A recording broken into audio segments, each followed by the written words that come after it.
All right, now we have gone over casting, where we would use these streamers in the river.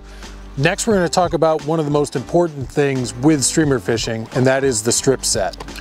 Compared to dry fly fishing or nymph fishing, where you'll be doing more of a trout set and lifting the rod tip up, with streamer fishing, it is very important that we keep the rod tip down and we do what's called a strip set. Now, a strip set should be exactly like the stripping we've been doing while we're actually using the streamer. We're just giving it one extra tug with that strip. What that's doing is creating a direct line between you and the fish, setting that hook into the fish as it swipes and bites at the fly. The one main reason why we do keep that rod tip down and use that strip set is because a lot of times the fish will actually miss the fly. And if you do a trout set, we'll do a little demonstration here with the trout set, what happens is you lift that fly out of the water. It'll come right back at you. You don't want that to happen. You want to keep that rod tip down. If you see a swipe, you do one extra strip set. Oh, he missed. Gives you a chance to keep it in the water, and you can get another one in and hopefully hook into that fish. The strip set is very important. It is used in multi-species, as I mentioned before. Pike, muskie, striper fishing. You use it for a lot of different species when you're streamer fishing. As I mentioned before, we'll get those casts in at 10 and 2, back and forth a few times. I'm usually casting a little bit diagonal upstream, if not straight across from me. With this technique, we like to cover as much territory as possible.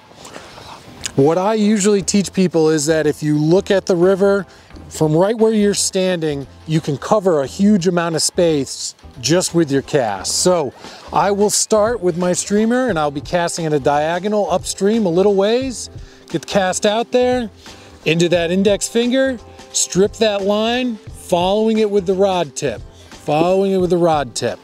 As it gets back down here, didn't get anything, I can move my cast down a little bit farther, so now it's kind of straight in front of me, doing the same strips as it comes across. Now, I will go a little bit downstream of where I am, doing the same strips across. What this does is now, because the current is moving here, I have covered all of that territory in front of where I'm fishing. Now I could just move down 15, 20 feet. I could go upstream 15 or 20 feet and do that same thing over again to try to cover as much territory as possible with that streamer. All right, so we got our cast out there. We are doing our strips. We get a swipe. We're gonna strip set, one extra strip here. Now, after that, with that strip set, you should feel the fish hooked onto your rod. At that point, you can start lifting that rod tip up to fight the fish in. Depending on what size fish you are fishing for, you can either use that index finger as your drag and kind of hand line the fish in, or if you hook into the fish and it's a really big fish, use that index finger to slowly kind of let some of that line out or keep pressure on it while you reel up your slack to get that fish on the reel. So what it should look like once you get it out there, as I mentioned, you get your cast out, get your couple strips in, you get a hit, one extra strip set, you feel the fish on, lift that rod tip up, and you can fight the fish back in. Those are a couple of the techniques you can use to do streamer fishing. We will be talking more about the advanced stuff later on.